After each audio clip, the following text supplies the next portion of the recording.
Un panneau de bois de 73 par 62. Il y a du papier, il y a du carton, il y a du papier collant en peinture, de la sciure. Là, un panneau de bois de 60 par 80. Ce qui m'a beaucoup intéressé dans ce travail, c'est la recherche d'effets intérieur-extérieur. Qu'est-ce qui est au premier plan, qu'est-ce qui est à l'extérieur, qu'est-ce qui est dedans, qu'est-ce qui est dehors. On peut parfois s'interroger de savoir si l'espace est intérieur ou extérieur. C'est un peu ce que j'ai essayé de retranscrire dans cette toile, avec toujours des effets de cils et une dominante rouge et blanc, rouge et noir qui reste quand même l'essentiel de ma palette. Deux toiles un peu jumelles.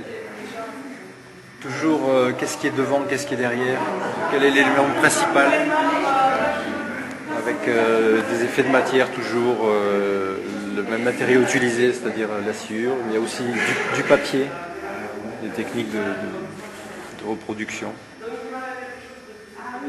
et beaucoup de vernis. J'aime bien vernir certains espaces de la toile. Trois toiles jumelles, ou la jumelle, triptyque de guitare. La guitare qui est malgré tout ma première maîtresse, puisque nous faisons vie commune depuis plus de 30 ans à présent.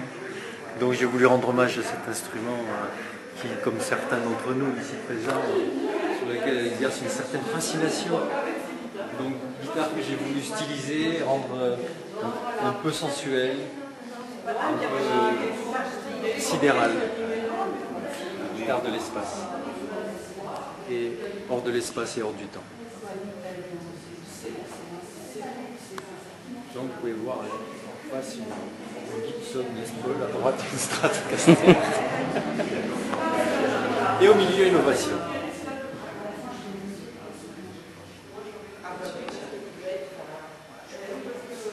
On continue par les plus grands formats de l'exposition. Voilà un travail un peu plus récent sur une palette. Voilà, là-bas, montre-nous.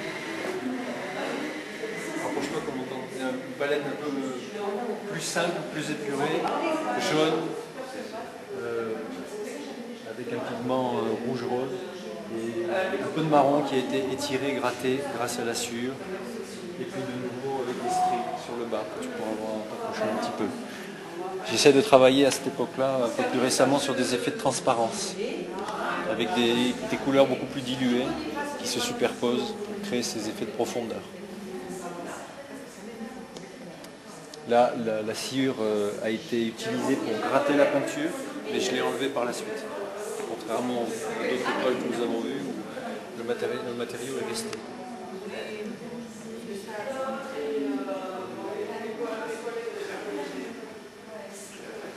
Toujours dans l'esprit des deux toiles que nous avons vues précédemment, qui s'appellent Damier.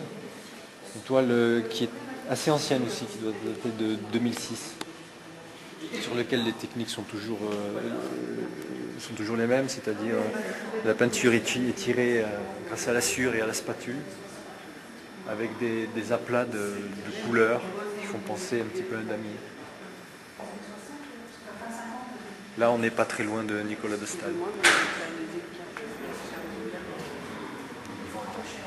Voilà, donc effet de sciure qui est resté collé donc, sur le... Et enfin, les deux dernières. Là aussi une toile récente, avec toujours ce travail sur l'effet de transparence.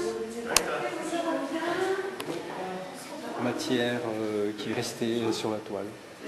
Là ce sont des effets de coulure, alors bien évidemment la toile a été retournée par la suite, puisque la coulure ne remonte pas, la loi de la pesanteur est dure, mais c'est la loi. Incroyable. Et enfin, last but not least, la dernière toile, que j'ai intitulée Si loin, si proche, en référence à cette célèbre chanson du groupe U2. Très connu. Effet de matière avec un bandeau de papier qui a été retiré par la suite et collé sur une autre partie de la toile. Voilà, on a fait le tour. Je vous remercie de votre attention et merci à James Carr. Thank you very much.